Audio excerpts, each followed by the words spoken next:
நன்றி சொல்லணும், நன்றி சொல்லணும். அதுதான் முக்கியம். இயேசு கிறிஸ்து இந்த உலகத்திலே எதற்காக வந்தார், இந்த உலகத்தில் எதற்காக வந்தார் என்று பிரியமானவர்களே வேதம் சொல்கிறது. ஒரு சில வசனங்களை தியானித்து அவர் நமக்கு கல்வாரில் செய்த எல்லா நன்மைகளுக்காக நன்றி செலுத்த வேண்டும். அவர் நமக்கு கல்வாரில் தந்த எல்லா மீட்புக்காக நம்ம நன்றி செலுத்த வேண்டும். நம்ம எல்லாரும் கெட்டு போகக்கூடாது என்று சொல்லி நித்திய ஜீவனை அடைபடிக்கு அவரை தந்தது இவ்வளவாய் உலகத்தில் அன்பு வந்த அந்த பரமபிதாவுக்கு நம்ம நன்றி சொல்ல வேண்டும். யோவான் எழுதின சுவிசேஷத்துல 3ஆம் அதிகாரத்துல 16 நீங்க வாசிச்சு பாருங்க. சொல்லுவாங்களே 17 நீங்க வாசிச்சு பாருங்க. ஒரு சில வசனங்களை நான் உங்களுக்கு ஞாபகப்படுத்திட்டு அவங்களுக்கு நன்றி செலுத்திட்டு புதிய வருடத்திலே நம்ம தலைமை பிரதமர் பேராயர் இருக்கிறாங்க. அவர்கள் புதிய வருடத்திலே அருமையான வாக்கு தத்தங்களை கொடுக்க இருக்கிறாங்க. பிரியமானவர்களே, ஐயா அவர்கள் சொன்னது போல இந்த நாட்களிலே மதுரை பட்டணம் முழுவதும் தமிழ்நாடு முழுவதும் சுயாதீனமான ஊழியர்கள் அநேகர் இருக்கிறாங்க. அவங்களெல்லாம் ஒழுங்குபடுத்தணும், அவங்களுக்கெல்லாம் ஆதரவு கொடுக்கணும், அவங்க எல்லாத்தையும் ஒரு சட்டத்திட்டத்துக்குள்ள கொண்டு வந்து தொழிலத்தை ஒழுங்கு திறமை நேர்த்தியா செய்ய வேண்டும் என்று சொல்லி விரும்புகிறாங்க. அது ஆனால் தேவன் விரும்பியிருக்கிறாரு. அது இந்த நாட்களில் பிரதமர் பேராயர் கொடுத்தாரு. அதை வந்து நம்முடைய கன்வீனர் ஐயா விநாயகமூர்த்தி ஐயா வந்து அதுக்கு உயிர்ப்பிச்சிருக்காரு. பிரசிடென்ட் ஐயா வந்து உயிர்ப்பிச்சிருக்காங்க. அதுக்கு உற்சாகம் செஞ்சிருக்கிறார். அதுக்காக நம்மளை கரவலத்துக்கு தேவனை கை கொடுத்தாரு. அப்ப யோவான் எழுதின சுவிசேஷம் 3:16-17 நீங்க வாட்சி பண்ணுவீங்க.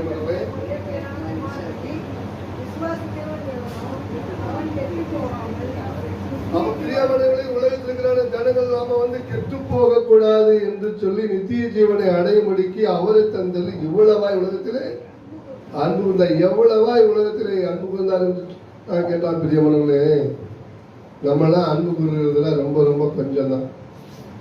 நம்முடைய உற்சாக நண்பர்கள் மத்தியிலே மனைவி பிள்ளைகளுக்கு நம்ம எவ்வளவு அன்பு கூறுகிறோம் என்று பார்த்தோம்னால் நம்முடைய அன்பெல்லாம் மிகவும் சொற்பமான அன்பு, சுயநலமான அன்பு. ஆனால் பாருங்க பிரியமானவர்களே, நம்முடைய உற்சாக நண்பர்களுக்கு பார்த்தீங்கன்னா அங்கங்கே கொஞ்சம் கொஞ்சம் கொஞ்சம் கொஞ்சம் அன்பு கொடுத்துட்டு கடைசியில் ஆண்டவர்கிட்ட கொஞ்சோண்டு தான் அன்பு கொடுக்குறோம். ஆண்டவர்கிட்ட பார்த்தீங்கன்னா கொஞ்சம் தான் அன்பு காட்டுறோம். ஆனால் அவர் முழு அன்பு செலுத்தி தன்னுடைய செல்லக்குமாரனை தந்தார். நம்ம ஆண்டவரிடத்தில் காட்டுகிற அன்பு பார்த்தீங்கன்னா அவர் கேட்ட முழு இதயத்தோடு முழு ஆத்மோடு முழு பலனோடு என்னிடத்தில் அன்பு கூறு என்று சொல்கிறார். ஆனால் நம்ம வந்து தேவனிடத்தில் அன்பு கூறுறத பார்த்தீங்கன்னா ரொம்ப ரொம்ப சொற்பமான அன்பு தான் கூறுகிறோம். அதனால தான் ஆண்டவரை துதித்து மயப்படுத்தி ஆராதிக்கிறது நம்மகிட்ட உற்சாகம் இல்லை, ஆர்வம் இல்லை. கேட்டீங்களா பிரியமானவர்களே? அவர் செய்திருக்கிற அன்பு நம்ம கெட்டு போகக்கூடாதுன்னு என்று சொல்லி, இந்த உலகத்திலே நம்ம கெட்டு போய் நரகத்துக்கு போகக்கூடாது என்று சொல்லி நம்மளை மீட்டெடுக்கும்படியாய், பாவிலாய் நம்மை மீட்டெடுக்கும்படியாய் பரலோகத்தின் தேவன் அவருடைய செல்லக்குமாராய் இயேசு கிறிஸ்துவை நமக்கு தந்தள்ளி இவ்வளவாக உலகத்திலே அன்பு கூர்ந்தார். அவர் முற்றும் நம்ம இடத்திலே அன்பு கூர்ந்து அவருடைய செல்லக்குமார இயேசு கிறிஸ்துவை நமக்கு தரவில்லை என்றால் நம்மில் அநேகர் கெட்டு போயிருப்போம், வீணா போயிருப்போம், மரித்து போயிருப்போம். அவருடைய செல்லக்குமாரன் இயேசு கிறிஸ்து என்ன செய்தார் தெரியுங்களா? ஏசாயா எழுதின ஏசாயா தீர்க்கதரிசன புத்தகத்துல 53ஆம் அதிகாரத்துல 4-5 வாசிப்பாங்க. மெய்யாகவே அவர் நம்முடைய பாடுகளை ஏற்றுக்கொண்டு, பாருங்க பிரியமானவர்களே, மெய்யாகவே நம்முடைய பாடுகளை அவர் ஏற்றுக்கொண்டு நம்முடைய துக்கங்களை சுமந்தார். இன்னைக்கு நிறைய ஜனங்கள் பாருங்க துக்கமா அலையிறாங்க. பாருங்க துக்கம் துக்கம் துக்கம், துயரம், கண்ணீர், கம்பளம், வேதனை, அவர் எல்லாவற்றையும் அவர் ஏற்றுக்கொண்டு நாமும் அவர் தேவனால் அடிபட்டு பாதிக்கப்பட்டு சிறுமைப்பட்டவர் என்று நம்ம என்னன்னா அநேகிட்ட போய் சொன்ன இயேசு கிறிஸ்தியா எனக்காக சிலுவையில் அறையணும், அவர் எதுக்கு என் பாவத்தை சுமந்து தீர்க்கணும் அப்படின்னு அநேகர் வந்து அற்பமா நினைக்கிறாங்க. ஆனா தேவனுடைய அடாதி திட்டம் இயேசு கிறிஸ்துடைய மூலியமா தான் நமக்கு ரட்சிப்பை தரணும்னு சொல்லி தேவன் வைத்திருக்கிற திட்டம். ஏனென்றால் பாவமில்லாத ஒரு பரிசுத்தமான ஒரு மனிதனுடைய ரத்தம் தான் சகல மனிதர்களை ரட்சிக்கும் என்று தேவனுடைய நீதி சொல்கிறது பிரியமானவர்களே. அதனால மக்கள் எல்லாரும் பாவம் செய்து ஏகமாய் கெட்டுப்போனார்கள்.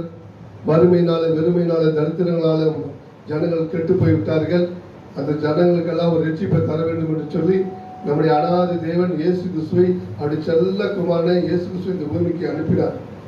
அந்த இயேசு கிறிஸ்து வந்து அந்த கல்வாரிலே நம்முடைய பாவங்கள், சாபங்கள், மீறுதல், அக்கிரமெல்லாவற்றையும் சுமந்து தீர்த்தார்.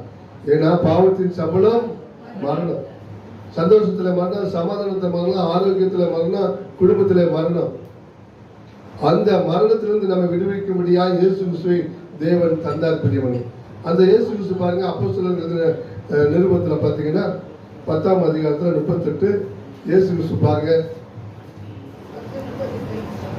கொஞ்ச நேரம் தான் பிரியமானவர்களே தியானிக்க போறோம் ஆண்டவருடைய வசனத்தை. நசரனாகிய இயேசு கிறிஸ்துவை தேவன் பரிசுத்த ஆவியினாலும் வல்லமையினாலும் நிரப்பி அபிஷேகம் பண்ணினார். தேவன் அவருடனே கூட இருந்தபடியினாலே, தேவன் அவர் கூடவே இருந்தபடினாலே அவர் நன்மை செய்கிறவராய் சுற்றித் இருந்தார். பிசாசின் வல்லமையில் அகப்பட்ட யாவரையும், பிசாசுடைய வல்லமையிலே அகப்பட்ட யாவரையும் குணமாக்குகிறவராய் இருந்தார். பிசாசுடைய பிடியிலே இந்த உலகத்துல நெகட்டிவ் போர்ஸ், அந்த நெகட்டிவ் போர்ஸுக்கு தலைவன் தான் பிசாசு. அந்த பிசாசு தான் வறுமை, வெறுமை, தரித்திரங்கள், பலவீனங்கள், சுகவீனங்களையும் ஏற்படுத்தி விடுகிறார் ஜனங்கள் மத்தியில். அந்த பிசாசு தான் ஜனங்களுக்குள்ளே சென்று ஜனங்களை பாவம் செய்ய வைத்து பாவத்தின் சம்பளம் மரணத்தை உண்டு பண்ணுகிறார். அப்படிப்பட்ட ஜனங்களை காப்பாற்ற வேண்டும், ரட்சிக்க வேண்டும் என்று சொல்லி தேவாதி தேவன் மகா மன இறக்க வைத்து அவருடைய செல்லக்குமான இயேசு கிறிஸ்துவை இந்த பூமியிலே அனுப்பினார். அவர் நன்மை செய்கிறவராகவே சுற்றித் திரிந்தார். அந்த இயேசு கிறிஸ்து நன்மை செய்கிறவராகவே சுற்றித் திரிந்தார் பிரியமானவர்களே. அப்படி அவர் நன்மை செய்கிறவராய் சுற்றித் திரிந்து வருகிற பொழுது அவர் பிசாசு பிடித்த ஒரு மனிதனை பார்க்கிறார் கல்றையிலிருந்து. அந்த வசனத்தை வாசிச்சு பாருங்க. லூக்கா எழுதின சுவிசேஷம் 8ஆவது அதிகாரம் 26ஆவது வசனம். அவர் எதற்காக வந்தார்? அவர் பிசாசின் வல்லமையிலே அகப்பட்ட யாவரையும் குணமாக்குகிறவராய் வந்தார். லூக்கா எழுதின சுவிசேஷம். அவர் இயேசுவை கண்டபோது, பிரியமானவர்களே, லூக்கா எழுதின சுவிசேஷம் 8:28. ஆமா, 26 கூட வாசிங்க. பின்பு கல்லியாவுக்கு எதிரான கதரேயருடைய நாட்டில் சேர்ந்தார்கள். அவர் கரையிறங்கின போது நெடுநாளாய் பிசாசுகள் பிடித்தவனும் வஸ்திரம் தெரியாதவனும் வீட்டில் தங்காமல் பிரேத கல்லறையிலே தங்கினவனுமாய் இருந்த அந்த பட்டணத்து மனுஷன் ஒருவன் அவருக்கு எதிராக வந்தான். அவன் இயேசுவை கண்டபோது கூப்பிட்டு அவருக்கு முன்பாக விழுந்து, இயேசுவே, உன்னதமான தேவனுடைய குமாரனே, எனக்கும் உமக்கும் என்ன? என்னை வேதனைப்படுத்தாதபடிக்கு உம்மை வேண்டிக் கொள்கிறேன் என்று மகா சத்தத்தோட சொன்னான். பாருங்க பிரியமானவர்களே, மகா சத்தத்தோட சொன்னார். பாருங்க, பிசாசு பிடித்த ஒரு மனிதன் கல்லறையில பாத்தீங்கன்னா கல்லறையில கல்களை எடுத்து தன்னை காயப்படுத்திக் கொண்டு அத்தனையிலையும் தீயிலையும் விழுந்து தன் உற்சாக உறவை நண்பர்களை விட்டு பிரிந்து கல்லறையில கிடக்கிறார் மனுஷனை. அந்த இயேசு கிறிஸ்து போய் தேடி போறார், கல்லறைக்கு தேடி போறார். அந்த மனிதனை தேடி போறார். அவனுக்கு வாழ் கொடுக்கவும் அந்த வாழ் பரிபூர்ணப்படுறதுக்காக வந்தார். இயேசு கிறிஸ்து தேடி போற சமயத்துல பாருங்க பிரியமானவர்களே, அந்த மனிதனுக்குள்ள இருக்கிற பிசாசு வேண்டிக்குது, ஆண்டவர்கிட்ட வேண்டுது. உன்னதமான தேவனுடைய குமாரனே, உமக்கு எனக்கு என்னையா? இப்ப என்னை வேதனைப்படுத்துறதுக்காக வந்தீங்க? யார் கேட்கிறா? அப்படி அந்த மனிதனுக்குள்ள இருக்கிற பிசாசு கேட்குது. அந்த மனிதனுக்குள்ள இருக்கிற அந்த பிசாசு அந்த மனிதனுடைய வாழ்க்கையவே கெடுத்து, அந்த மனிதன் பாருங்க குடும்பமா இருப்பான், அவனுக்கு மனைவி இருக்கும், பிள்ளைகள் இருக்கும், அப்பா இருக்கும், தம்பி இருக்கும், அண்ணன் தம்பிகள் இருப்பாங்க. எல்லாத்தையும் விட்டு பிரித்து கல்லறையில வந்து தனியாய் அழுது புலம்பி வேதனைப்பட்டு கல்லறையில் இருக்கிற அந்த மனுஷன் மேல தேவன் இறக்கப்பட்டு அந்த மனிதனுக்கு வாழ் கொடுக்கணுமே அப்படின்னு சொல்லி, அதுபோல பாதிக்கப்பட்டிருக்க மனிதனுக்கு வாழ் கொடுக்கணும்னு சொல்லி இயேசு கிறிஸ்து வந்தார். ஒரு நாள் பிரியமானவர்களே, நான் இந்த ராஜாமத்திய மன்றத்துல ஒரு மீட்டிங், பெர்க்மான்ஸ் மீட்டிங் நடந்துச்சு. அந்த மீட்டிங் முடிஞ்சு நான் வர சமயத்தில் அந்த வைகாத்து பாலத்து மேல ஒரு ஆள் நிர்வாணியாய் படுத்து கிடந்தார். அந்த நிர்வாணியாய் படுத்து கிடக்கிறான்னு சொல்லி அதை பார்த்துட்டு போய் வீட்டில் போய் நான் ஒரு பெட்ஷீட் எடுத்துட்டு வந்து திரும்பி தெளிச்சினால அப்போ வீடு எடுத்துட்டு பெட்ஷீட் எடுத்துட்டு வந்து, இந்த மகன் இப்படி கிடக்கிறானே சொல்லி நம்ம போல மனிதனே, இவனுக்கு அப்பா இருப்பாங்க, அண்ணன் இருப்பாங்க, தம்பி இருப்பாங்க, தங்கச்சி இருப்பாங்க, மனைவி பிள்ளைகளா இருப்பாங்க, இவன் இப்படி வந்து இந்த பாலத்தில் இப்படி குளிரில் கிடக்கிறானே என்று சொல்லி நினைத்து நான் போய் ஒரு பெட்ஷீட் எடுத்துட்டு வந்து அந்த மகன் இருந்த வைகாத்து பாலத்தில் மேம்பலம் அவன் மேலே போய் அந்த பெட்ஷீட்டை நான் விரிக்கிறேன். அந்த பெட்ஷீட்டை விரிக்கிற சமயத்தில் அந்த மகன் வந்து பார்த்தீங்கன்னா அந்த பெட்ஷீட்டை ரொம்ப நெருப்பு விழுந்த மாதிரி அந்த பெட்ஷீட்டை எடுத்து உதறி அந்த ஆற்றுக்குள்ள தூக்கி எறிஞ்சிட்டான். அந்த பெட்ஷீட்டை பிரியமானவர்களே, அந்த மனிதனுக்குள்ள இருக்கிற அத்தனை பிசாசு, அந்த மனிதனுக்குள்ள அவ்வளவு பிசாசு. அப்படிப்பட்ட மனிதர்களை தேவன் போய் சந்தித்து அந்த பிசாசுகளை விரட்டுறார். எங்க கன்வீனரையா கூட சொல்லுவார், ஒரு மனுஷனுக்குள் மண்டைக்குள்ள எத்தனை ஆவிகள் உட்காந்துக்கிட்டு அவனை ஆட்டி வைக்குதுன்னு. எத்தனையோ ஆவிகள், எத்தனையோ சிந்தனைகள், எல்லாத்துக்குமே பொல்லாத சிந்தனைகள் ஒரு மனுஷனுக்குள்ள அவனுடைய சிந்தனைக்குள்ள பார்த்தீங்கன்னா 18 விதமான அசுத்தாவிகள் அவனை போய் தொந்தரவு பண்ணிக்கிட்டு, 18 வகையான அசுத்தாவிகள் அவனை போய் தொந்தரவு பண்ணிக்கிட்டு. தேவனுக்குள்ளே ஆண்டவருக்குள்ளே வந்தவனுக்கு தான் அது வந்து ரட்சிப்பு. அந்த 18 வகையான அசுத்தாவிகள் யாரான்னு சொல்லி வேதத்தில் இருக்குது, அதை நான் உங்களுக்கு எடுத்து சொல்றேன். ஆனா இயேசு கிறிஸ்து போய் போர் சமயத்தில் உன்னதமான தேவனுடைய குமாரனே உமக்கு என்னையா என்னை வேதனைப்படுத்துறதுக்கு அவனுக்குள்ள இருக்கிற அந்த பிசாசு அவனோட ஆண்டவர்கிட்ட வந்து மன்றாடுது. அப்போ பாருங்க பிரியவன் ஆண்டவர் என்ன சொன்னாரு பாருங்க, அதுக்கு என்ன சொல்றாரு அடுத்த வாட்சி பாருங்க. அந்த அசுத்தாவை அவனை விட்டு போகும்படி இயேசு கட்டளையிட்டபடியினாலே அப்படி சொன்னான். அசுத்தாவை அவர் விரட்டுறாரு. அந்த அசுத்தாவை நான் போக மாட்டேன், நான் அவனுக்குள்ளதான் குடியிருக்கிறேன். நான் ஒரு ஆளு கிடையாது, ஒரு கூட்டமாவே அவனுக்குள்ள நாங்க குடியிருக்கிறோம். வாசிங்க தொடர்ச்சியா. அந்த அசுத்தாவை வெகு காலமாய் அவனை பிடித்திருந்தது. அவன் சங்கிலியினாலும் விலங்குகளினாலும் கட்டுண்டு காவல் பண்ணப்பட்டிருந்தும் கட்டுகளை முறித்து போட்டு பிசாசினால் வனாந்தரங்களுக்கு தொடரப்பட்டிருந்தான். இயேசு அவனை நோக்கி உன் பேர் என்னவென்று கேட்டார். அதற்கு அவன் லேகியோன் என்றான். அநேக பிசாசுகள் அவனுக்கு புகுந்திருந்தபடியால் அந்த பெயரை சொன்னான். அநேக பிசாசு ஒரு குரூப், அதாவது லேகியன்னா ஒரு சேனை. வல்லுநர்கள் சொன்னாங்க ஒரு லேகியன்னா 2000 பேர், 2000 பேர் உள்ள ஒரு ராணுவ சேனைக்கு தான் ஒரு லேகியன் சொல்லி எபிரேய மொழியில சொல்லுவாங்க. ஒரு லேகியன் ஒரு 2000 பிசாசு அவனுக்குள்ள இருக்குது. 2000 பேர் இருந்துட்டு ஒருத்தன் மரத்துல ஏறுங்கிறான், ஒருத்தன் தண்ணியில குதிக்கிறான் பிசாசு அவனுக்குள்ள, ஒருத்தன் தலையில குதிக்கணுங்கிறான், ஒருத்தன் வந்து இலையெல்லாம் பிக்கணுங்கிறான். ஒவ்வொருத்தனும் ஒவ்வொரு விதத்துல அவனுக்குள்ள இருந்து கிரியை செய்றாங்க. அவன் நிலைமையை பார்த்து தான் அந்த மனிதனை எப்படியாவது காப்பாற்ற வேண்டும். நமக்குள்ளேயே பாருங்க, நமக்கு உட்காந்துக்கு சமயத்திலேயே கொஞ்ச நேரம் கேட்கிறோம், கொஞ்ச நேரம் வெளியே யோசிக்கிறோம், கொஞ்ச நேரம் வேற ஏதாவது யோசிக்கிறோம், கொஞ்ச நேரம் பிரசங்கத்தை கேட்கிறோம், கொஞ்ச நேரம் பைபிளை பார்க்கிறோம். நம்மளே 3 திசமா 3 வெரைட்டியா சிந்திக்கிறோம். அவன் பாருங்க 2000 பேர் உள்ள இருந்தாங்க. 2000 பேர் என்ன செய்வாங்க? 2000 பேர் 2000 விதத்துல அவனை தொந்தரவு பண்றாங்க. அதெல்லாம் பார்த்துட்டு ஆண்டவர் நன்மை செய்கிறவராகவே சுற்றி இருந்தார். பிசாசின் வல்லமையில அகப்பட்ட யாவரை விடுவிக்கிறதுக்காக வந்தார். அந்த 2000 பேர் தான் அவனுக்குள்ள உட்கார்ந்துருக்கிறாங்க. அப்போ ஆண்டவர் அவங்களுக்கு மனதிற்கு என்ன செய்யறாரு பாருங்க, தங்களை பாதாளத்தில் போக கட்டளையிடாதபடிக்கு அவைகள் அவரை வேண்டிக் கொண்டன. பாருங்க பிரியமான அந்த பிசாசுகளும் ஆண்டவரத்துல வேண்டிக் கொள்கிறது. அவங்க மன்றாடுறாங்க, அவங்க ஜெபம் பண்றாங்க. அந்த பிசாசுகளும் ஐயா அந்த பாதாளத்துக்கு மட்டும் இவன் போக சொல்லிடாதீங்க, பாவம் செய்யற எல்லாரும் பாதாளத்துக்கு தான் போறாங்க. ஆனா பாதாளத்தில் இருக்கிற அந்த பிசாசுகளே அந்த பாதாளத்தை கண்டு பயப்படுது. ஆனா மனிதர்கள் இந்த நாட்கள்ல அதை குறிச்ச பயமே இல்லை, நன்மை தீமையை பற்றி பயமே இல்லை.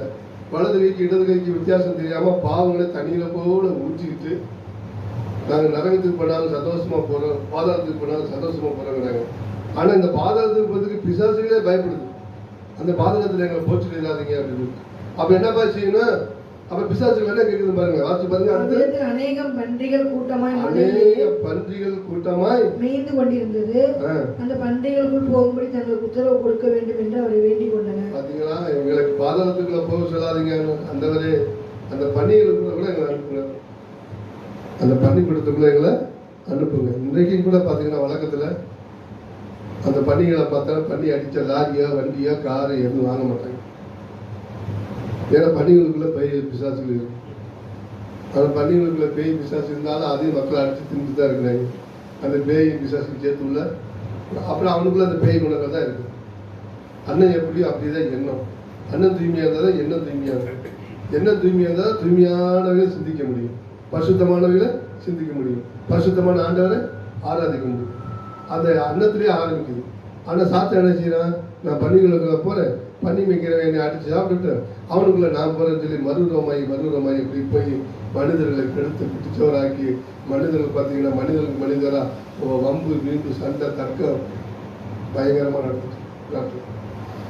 அப்ப பன்னிகளுக்குள்ள போகும்படி கட்டளையிட்டார். அப்ப அந்த என்ன பாருங்க பிரியமானவர்களே, அப்படியே பிசாசுகள் அந்த மனுஷனை விட்டு நீங்கி பன்றிகளுக்குள் புகுந்தன.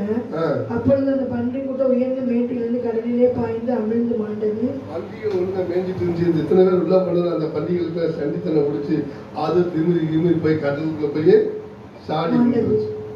அப்ப பன்னி மேய்ச்சிட்டு இருந்த அவங்க சும்மா பண்ண அவைகளை மேய்த்தவர்கள் சம்பவித்ததை கண்டு ஓடி போய் பட்டணம். அந்த பன்னி ஓனர்லாம் ஓடி போய் அதான் பாவிகளா என்னடா இப்படி செஞ்சுட்டீங்க, நீங்க பன்னிய பிரார்த்தையும் கடல்ல தள்ளிட்டீங்களே, வைத்திருக்கிறத பார்த்து சந்தோஷப்படணுமா பயப்படணுமா? அப்ப ஜனங்கள் எப்படி இருக்கிறான்னு பாருங்க. ரோட்ல பிச்சைக்காரனா சுத்திட்டு இருந்தா, வஸ்திரம் இல்லாம இருந்தா, கல்றையில சுத்திட்டு இருந்தா, தண்ணியில விழுந்தா கல்லை எடுத்து தண்ணி குத்திக்கிட்டா, தீய வச்சு வச்சுக்கிட்டா, சுட்டுக்கிட்டா, இப்படி பிசாசுடைய சகல சேட்டைகளை செஞ்சுட்டு இருக்கிற ஒரு மனுஷன் தீர்ந்துனா சந்தோஷப்படணுமா, பயப்படணுமா? ஜனங்களுடைய மனநிலையை பாருங்க. அவன் புத்தி தெளிந்து தேவகுமாரனுடைய பாதத்திலே அமர்ந்திருக்கிறத பார்த்து சந்தோஷப்படணும். அவங்க அப்பா அம்மா மற்ற உறவினர் நண்பர்கள் எல்லாம் நினைச்சுக்கணும், பார்த்து சந்தோஷப்படணும். அதை பார்த்து பிரியமான அவங்க பயப்படுறாங்க. ஐயோ புத்தி தெரிஞ்சிருச்சு, என்னமோ ஆயிடுச்சு, எதோ ஆயிடுச்சுன்னு சொல்லி பயப்படுறாங்க. பயப்பட்டு என்ன செய்யறாங்க பாருங்க. பிசாசுகள் பிடித்திருந்தவன் சொஸ்தமாக்கப்பட்டதை கண்டவர்களும் அதை அவர்களுக்கு அறிவித்தார்கள். அப்பொழுது கதனையருடைய சுற்றுப்புறத்தில் திரளான ஜனங்கள் எல்லாரும் மிகவும் பயமடைந்தபடியினாலே தங்களை விட்டு போகும்படி அவரை வேண்டிக் கொண்டார்கள். பாருங்க, இந்த ஜனங்களை பாருங்க பிரியமான, இயேசு கிறிஸ்து இப்படி அற்புதம் அதிசயம் செஞ்சாரு. அவர் நன்மை செய்கிறவராக சுற்றி இருந்தாரு. நம்ம ஊருக்கு வந்து நம்ம ஊர்ல இந்த மாதிரி கடையில இந்த மாதிரி பிசாசுகளால் பாதிக்கப்பட்டிருக்கிறவனை விரட்டினாரு, அவரை சுகமாக்கிட்டாரு, புத்தி தெளிய வைத்தாரு. அப்படி சொல்லி சந்தோஷப்பட்டு அந்த ஜனங்களெல்லாம் அவரை ஏற்றுக்கொண்டு எங்கள் ஜனங்கள்ல, எங்க தேசத்துல, எங்க பட்டணத்துல இப்படி ஜனங்கள் இருக்கிறாங்க, இப்படி பாதிக்கப்பட்டிருக்காங்க, அவங்களால குணமாக்கணும்னு சொல்லி இயேசு கிறிஸ்துவை சொந்த ரட்சகரா ஏற்றிருந்தா அந்த ஊருக்கே சேமம் கிடைச்சிருக்கும், அந்த ஊருக்கே அந்த வீட்டுக்கு நல்லது கிடைச்சிருக்கும். ஆனா அந்த ஜனங்கள் பாருங்க, எங்களுக்கெல்லாம் வர வேண்டாம், எங்க வீட்டுக்கே வர வேண்டாம், எங்க நாட்டுக்கு வர வேண்டாம், தெருவுக்கு வர வேண்டாம் சொல்லி இயேசு கிறிஸ்துவை என்ன செஞ்சாங்களா, அடித்து இயேசு கிறிஸ்துவை துரத்தி விட்டாங்க. இயேசு கிறிஸ்துவை துரத்தி விட்டாங்க. இந்த நாட்களில் பெரிய மலையில நான் ஜெயந்தபுரத்துல ஊழியம் செஞ்சுட்டு இருக்கிற சமயத்துல, அந்த ஜெயந்தபுரத்துல நான் ஊழியம் பண்ணிட்டு இருக்கிற பெரிய மலையில அப்பள கம்பெனி நிறைய, அந்த மாதிரி அப்பள கம்பெனில இருக்கிறவங்களுக்கு போய் அவங்க ஜோம் பண்ணுறதுக்காட்டி கூப்பிட்டாங்க. போய் ஜோம் பண்ண போனா அவங்க வந்து ஆடுறாங்க, காத்து கருப்பு பேய் பிசாசு செய்வனை பிடிச்சுங்க மாந்திரத்தில் பாதிக்கப்பட்டு ஜனங்கள் ஆடுறாங்க. நாங்கள் அந்த ஊழியம் செஞ்ச வருஷத்துல மணி 12 1 மணி ஆயிரம் ராத்திரி ஒவ்வொரு வீடா கொண்டு போவாங்க. அந்த ஜனங்களுக்கெல்லாம் தேவன் ரட்சிப்பு கொடுத்தார், அந்த ஜனங்களுக்கெல்லாம் தேவன் வாழ்வு கொடுத்தார். அந்த ஏரியாவில் 3 4 5 ரெவடிகள் இருந்தாங்க. அது ஜெயந்தபுரத்தில் ஜெய் ஹிந்துபுரம்னா RSS அது அப்படி ஜனங்கள் தான். அந்த பழனிங்கிறவங்க பெரிய அந்த ராமியாரத்தில் இருப்பாங்க. பெரிய மனநிலை நாங்கள் வீட்டுக்கு போக சொல்ல, நாங்கள் ஊழியத்துக்கு கிளம்ப சமயத்தில் 5 மணி, வர சமயத்தில் 12 1 மணி, பிள்ளைகளை சின்ன பிள்ளைங்க எல்லாம் கதவை போட்டு தூங்கிடுவாங்க. அவங்க வந்து நாங்கள் எழுப்ப முடியாது, ஜன்னல் வழியாக அவங்க கல்லை போட்டு அவங்க மேலே கல்லை போட்டு தான் எழுப்புவேன். ஆனால் பெரிய மனநிலை அந்த ஜனங்கள் அதுலேருந்து விடுதலை ஆனாலும் திருப்பி போய் பாவத்தில் சேரணும். அப்படி ஒரு சகோதரி அப்படிதான், இதே மாதிரி ஒரு சகோதரி பார்த்தீங்கன்னா வேப்பலையை கட்டிட்டு நிர்வாணியமாக சுற்றிட்டு இருப்பாங்க. அன்றைக்கு வெள்ளிக்கிழமை உபவாச ஜெபம், அந்த பொண்ணு பேர் வந்து சசிகலா, உபவாச ஜெபம் அவங்க செய்வன வச்சுருக்காங்க. அப்போ கூட்டு வந்தாங்க, இந்த மாதிரி அந்த பாஸ்டர் ஜெபம் பண்ணிட்டு இருக்கிறாங்க, போனால் விடுதலை கிடைக்கும். அந்த சகோதரி கூட்டு வந்து கொடுத்து நைட்டு அவங்க வந்து வருவாங்க, எப்போ நினைச்சாலும் கூட்டு வந்தாங்க வீட்டுக்கு ஜெபம். நாங்கள் வெள்ளிக்கிழமை கூட்டு வாங்க சொல்லி கூட்டு வந்து அவங்களுக்கு ஜெபம் சமயத்தில் இயேசு ரத்தம் ஜெயம் சொல்லி குடி கொடுத்தா அதை ஆடிட்டு, இது என்ன தெரியுங்களா, இது வந்து ரத்தத்தை குடிக்க மாட்டேன், நான் மஞ்சள் தண்ணி குடிச்சா இதெல்லாம் குடிக்க மாட்டேன், மூஞ்சில இயேசு ரத்தம் ஜெயம் சொல்லி தெரிஞ்சு அதை குடிச்சோன்னா அது புத்தி தெளிந்து உட்கார்ந்து சசிகலா. அதுக்கு 2 பிள்ளை இருக்கு. பிரியமானவர்கள் இப்படியாய் பிசாசுகளை பாதிக்கப்பட்டு கடைசியில் அது என்னன்னு கேட்டா, நான் வரல, அதுதான் என்ன தேடி வந்துச்சு, என்ன கூப்பிடுச்சு, அதனாலதான் நான் அது வீட்டுக்கு வந்தேன். ஜெயந்தபுரத்தில் பத்திரங்களை தெய்வத்தை பண்றேன். இப்படி பிரியமானவர்களே, ஜனங்கள் உண்மையான தெய்வத்தை தெரிந்து கொள்ளாமல் ஜனங்கள் காத்து கருப்பு பேய் பிசாசுகள்லாம் கும்பிட்டு தங்கள் உடுக்குள்ள இழுத்து வைத்துக் கொண்டு இப்படி கஷ்டப்பட்டு இருக்கிற ஜனங்களுக்கு அவர் வாழ்வு கொடுக்கவும் அந்த வாழ்வு பறிபடப்படவும் அவர் சுற்றி திரிந்தார், கண்டுச்சுக்கிறாங்களாகவே சுற்றி திரிந்தார். உடனே என்ன செஞ்சாரு, அந்த குணமானவர் என்ன சொன்னார் பாருங்க, ஆண்டவர்கிட்ட நானும் உங்களோட வர ஆண்டவரே ஊழியத்துக்கு சொன்னார். இயேசு அவனை நோக்கி, நீ உன் வீட்டுக்கு திரும்பி போய் தேவன் உனக்கு செய்தவைகள் எல்லாம் அறிவி என்று சொல்லி அவனை அனுப்பிவிட்டார். அந்தபடி அவன் போய் இயேசு தனக்கு செய்தவைகள் எல்லாம் பட்டணத்தில் எங்கும் பிரசித்தப்படுத்தினார். பட்டணத்தில் எங்கும் போய் பிரசங்கம் பண்ணா, எனக்கு இயேசு நல்லதை செஞ்சார், எனக்கு இயேசு நல்லது செஞ்சார், இயேசு எனக்கு அற்புதம் செஞ்சார், எனக்கு அதிசயங்களை செஞ்சார், என் வாழ்வு எனக்கு மாற்றிப்பட்டார்னு சொல்லி அந்த மகன் ஊழியம் செஞ்சு அந்த நாடு இன்னைக்கு அந்த ஸ்பெயின் தேசம் முழுவதும் இன்னைக்கு பார்த்தீங்கன்னா அந்த ஊழியக்காரர் அப்போஸ்தலராகி அவர் ஊழியம் செஞ்சு அந்த நாடே ரசிக்கப்பட்டது. பெரிய மன்னர்களே, அவர் நேற்று நின்று என்று மாறாதவர். நம்ம வேதத்துல தான் பார்க்கணும்னு நினைக்காதீங்க. நிஜம் போல எல்லாருடைய வாழ்க்கையிலும் இப்படி நடக்குது, ஒவ்வொருடைய வாழ்க்கையிலும் நடக்குது. இன்றைக்கு நாங்கள் உங்களுக்கு சாட்சி சொல்கிறோம் என்றால் பிரியமான தேவனுடைய நாமத்துக்கு மகிமையா நான் சொல்றேன். நான் இந்த மதுரை பட்டணத்துக்கு வர சமயத்தில் 1980 வந்தேன். +2ல இங்கிலீஷ் பயில கள்ளவண்டி ஏறி இங்கே மதுரைக்கு நான் வர சமயத்தில் சோழாவந்தில் என்னை இறங்கி விட்டாங்க. அப்போ நான் இறங்கி இங்கே வந்து திரும்பி இன்னொரு ட்ரெயினில் ஏறி தினத்தந்தி சொல்லி ஏறி அப்படி வந்தேன் மதுரைக்குள்ள. நான் இங்கே வந்து நம்ம மகால் பக்கத்தில் ஒரு ஹோட்டலில் வேலை பார்த்தேன். இன்னைக்கு இருக்க அந்த ஹோட்டல் வாசல் டிஃபன் வேணும்னு சொல்லி ஸ்வீட் ஆரிபவன், நைட் ஆரிபவனுக்கு இந்த ஆரிபவனில் நான் வேலை பார்த்தேன். அப்போ வேலை முதல்ல போய் சேர்ந்து முதல்ல ஒரு நாள் லீவ் கொடுத்தாங்க. பல்பொடி இல்லை, சோப்பு இல்லை, ஒன்றும் இல்லை. அப்போ நான் போய் ஏதாவது இந்த கைவண்டி எடுத்துட்டு போகிறாங்க, அவங்க பின்னாடி தள்ளிட்டு போனால் அது காசு கொடுப்பாங்க. அந்த மாதிரி ஒரு பெரியவர் தள்ளிட்டு போனார். அவரை தள்ளிட்டு போய் அன்னைக்கு பார்த்தீங்கன்னா எனக்கு அவர் 2 ரூபா கொடுத்தாரு. இன்னொருத்தர் தள்ளிட்டு போனேன், மாம்பழ வண்டி தள்ளிட்டு போனேன். அவர் 2 ரூபா கொடுத்தாரு. 7 ரூபா எனக்கு. அந்த 7 ரூபாவில் இன்னைக்கு நம்ம விளக்கு தூண் எடுத்தீங்களா பிசப்பையா விளக்கு தூண், அது பக்கத்தில் காது கிராஃப்ட் இருக்குது. அந்த 7 ரூபாய்க்கு கொண்டு போய் வேஷ்டி, அப்புறம் பல்பொடி, பேஸ்ட்டு இதெல்லாம் நான் வாங்கிட்டு அந்த ஒரு நாள் லீவில் அப்புறம் வச்சுட்டு அப்புறம் நான் +2ல இங்கிலீஷ் ஃபெயில் ஆனதை போய் அங்கே ட்விட்டர் காலேஜில் சேர்ந்து நான் படித்து அப்படி நான் வர சமயத்தில் கீழவாசலில் ஒரு சர்ச் இருக்குது. RCI CSI சர்ச் இருக்கீங்க கீழவாசலில் சரிங்களா? அந்த சர்ச்சுக்கு நான் சாயங்காலம் லீவுக்கு நேரம் கிடைக்கிறதுல அந்த சர்ச்சில் போய் உட்காந்துருப்பேன். லாஸ்ட்டில் உட்காந்துருப்பேன். உள்ள போய் எப்படி கும்பிட்றாங்க, ஆனால் ஒரு ஆண்டவரை நேசிச்சு போய் உட்காந்துட்டோம். ஏன் சொல்றேன்னு கேட்டீங்கன்னா, அன்னைக்கு அந்த மகனை தொட்டு குணப்படுத்தும் போது இன்னைக்கு என் வாழ்க்கையில பல கட்டங்கள் மாறி மாறி மாறி ஆண்டவர் என்னை உயர்த்தி இன்றைக்கு தேவனுடைய ராஜ்யத்தில் எங்களுக்கு பேராயராக நினைச்சு இவங்களோட சேர்ந்து ஊழியங்கள் செய்ய தேவன் தெரிவிச்சுட்டேன். இன்னும் பல கட்டங்கள். ஒரு கட்டத்துலலாம் பார்த்தீங்கன்னா பெரியமனலே நான் BA முடிச்சு பிஸ்னஸ் பண்ணிட்டு இருக்கிறதுல 5 லட்சம் ரூபா நஷ்டமாகி போச்சு. அப்போ நான் போய் வால்பாறையில் போய் தற்கொலை பண்ணேன். கடைக்காரங்களுக்கு பயந்து போய் தேவனுடைய நாமத்துக்கு மகிமையா சொல்லுவேன். அன்னைக்கு அவனை குணப்படுத்தினவர் என்ன போல எத்தனையோ பேர் ஆண்டவர் குணமாக்கி இருக்கிறார், சுகமாக்கி இருக்கிறார். அவர் நமக்கு வாழ் கொடுக்கும். அந்த வாழ் பரிபூர்ணப்பட வந்தார். கரங்களை தட்டி தேவனை மேம்படுத்துவோம் பார்ப்போம். எல்லாரும் எழுந்திருப்போம். நம்ம புதிய வருடத்துக்குள்ளே கடந்து போகிறோம். இன்னும் 5 நிமிஷம் தான் இருக்கு பிரியமானவர்களே. அவர் நமக்கு வாழ்வு கொடுக்கும். அந்த வாழ்வு பரிபூர்ணப்பட வந்தார். ஒவ்வொருத்தரையும் நினைச்சு பார்ப்போம். நம்ம கடந்து வந்த பாதைகளை திரும்பி பார்க்கும்போது கண்ணீரோடு நம்ம நன்றி செலுத்தணும். நன்றி செலுத்தணும். வழக்கறிஞா என்னை தேவன் தாமே LCSC-ல பேராயராக உருவாக்கி வைத்திருக்கிறார். கரங்களை தட்டி தேவனை மேம்படுத்துவோம். அவர் யாரையும் மேம்படுத்தவும் கனப்படுத்தவும் அவராலே ஆகும். கண்கள் மூடி நம்ம செவன் செய்வோம். புதிய வருடத்துக்குள்ள போறோம். தகப்படி இந்த புதிய வருஷத்துல எங்களுக்கு வைத்திருக்கிற நன்மைகளை நினைச்சு பார்க்கணும். முதல்ல 10 வருடத்திலே ஒவ்வொரு நாளும், ஒவ்வொரு நிமிஷமும், ஒவ்வொரு மணி நேரமும், ஒவ்வொரு நாளும், ஒவ்வொரு வாரமும், ஒவ்வொரு மாதமும், ஒவ்வொரு காரியங்களும், ஒவ்வொரு கையின் பிரயாசங்கள்ல தேவன் நமக்கு செய்த அற்புதத்துக்காய், அதிசயத்துக்காய் கரங்களை வைத்து நாம் சோத்திரம் செய்வோம். சோத்திரம். நாம் ஜீவனோடு இருப்பது கர்த்தருடைய சுத்த கிருபை. ஜீவனோடு இருப்பது கர்த்தருடைய சுத்த கிருபை. ஆண்டு சமயத்தில் நம்ம தாழ்த்தி ஒப்பு கொடுப்போம். எங்களை நேசிக்கிற அன்பு பிதாவே, பல வருடத்துல ஆராதனையை இப்படியாய் நாங்கள் சாட்சி சொல்ல முடிக்க கிருபை செய்திருக்க தாவே, எங்களுக்கு செய்த நன்மைகளை நினைத்து பார்க்கும்போது கண்ணீரோடு நாங்கள் ஆண்டவரை நன்றி சொல்கிறோம். உங்களை துடிக்கவும் மேம்படுத்தவும், இந்த வேதத்தெடுத்து ஆராயவும் பேசவும் இன்றி தேடும் தகுதி இல்லாத எங்களுக்கு இந்த தயவு கிருபை இறக்கம் பாராட்டி தந்ததுக்காய் உங்களுடான கோடி சோத்திரத்தை நன்றி இருக்கிறோம். அடியனை போல எத்தனையோ பேர் தகப்பனை உங்களுடைய சமூகத்தில் வந்திருக்கிறார். அவருடைய வாழ்க்கையில அற்புதங்களை, அதிசயங்களை செய்யும்படியா, உங்களுடைய ஐஸ்வர்யத்தின் சம்பளத்தில் குறைவல்லா கிறிஸ்துவத்துக்கு நிறைவாக்கும்படியா, இவர்களுக்கு பரிபூர்ணமான வாழ்வு கொடுக்கும்படியா, அந்த வாழ்வு பரிபூர்ணப்பட வந்து என்று சொன்னீரே, ஒவ்வொருவருக்கும் பரிபூர்ணமான வாழ்வு தாங்க. இந்த பழைய வருடத்துல எங்களுக்கு செய்த எல்லா நன்மைகளுக்காக கோடி சோத்திரம். புதிய இடத்துல புதிய நன்மைகள், புதிய கிருபைகள், புதிய ஆசீர்வாதங்கள் எங்களுக்கு தருவதற்காக நன்றி ஆண்டவரே. நன்றி. சோத்திரம்.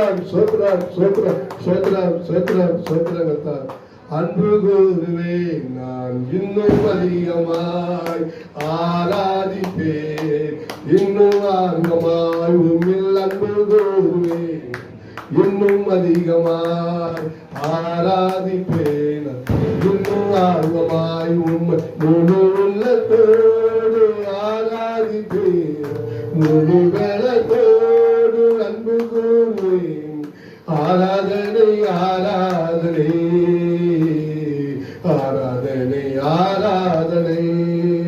உமக்கு ஆராதனை.